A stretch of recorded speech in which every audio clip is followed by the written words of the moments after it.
Réaction de la Conférence épiscopale nationale du Congo Senko aux inepties de M. Jean-Pierre Bemba, vice-premier ministre et ministre des Transports et Voies de Communication du gouvernement de la RDC.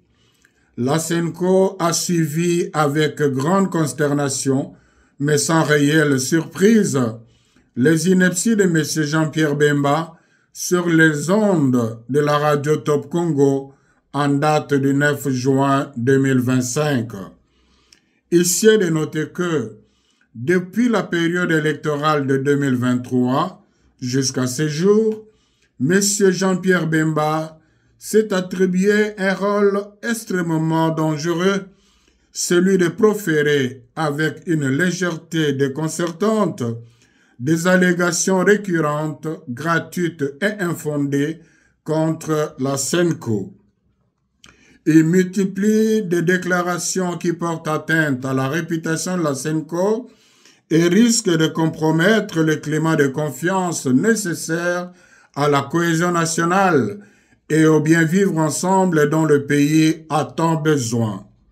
En effet, au regard du contexte sociopolitique actuel, cette belliqueuse sortie médiatique donne à croire que M. Jean-Pierre Bemba peine à accepter l'option courageuse et salutaire prise par les institutions de la République et l'ensemble de la nation, celle de résoudre par des voies pacifiques la crise actuelle qui menace l'unité nationale et l'intégrité territoriale.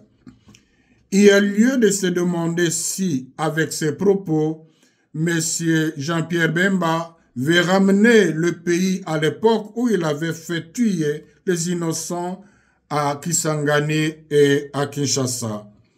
Fidèle à sa mission prophétique, l'Église catholique tient à son engagement à promouvoir et à défendre la paix dans notre pays.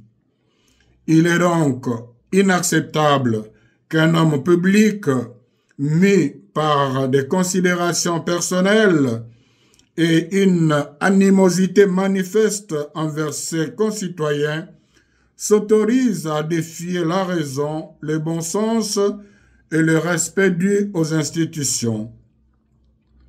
Par ailleurs, il est étonnant que malgré la gravité des propos tenus par M.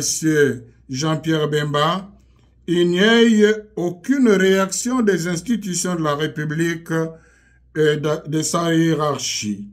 Normalement, le procureur général près la Cour de cassation ainsi que l'Assemblée nationale devraient se saisir d'office de ce dossier pour faire toute la lumière sur les différentes allégations et en tirer les conséquences de droit. La Senko exhorte les fidèles catholiques à prier pour les concernés afin que l'esprit de paix descende sur lui et le détourne de la violence dont il fait la promotion. Dans le souci de protéger l'opinion nationale et internationale contre les manipulations grossières et de préserver les acquis des efforts communs de paix, elle se réserve en même temps le droit de saisir la justice. La Senko réaffirme sa détermination à défendre sans faillir les valeurs de vérité, de justice, de dialogue et de réconciliation. Elle invite le peuple congolais à ne pas céder à la manipulation, au discours de division ou de haine et à demeurer vigilants, unis et mobilisés pour la préservation de notre bien-vivre ensemble, socle de l'unité nationale. Que par l'intercession de la très sainte Vierge Marie, Notre-Dame du Congo, le Seigneur bénisse la RDC et ses dirigeants. Je vous remercie. À la signature, Monseigneur Fulgence Mouteba, président de la Senko.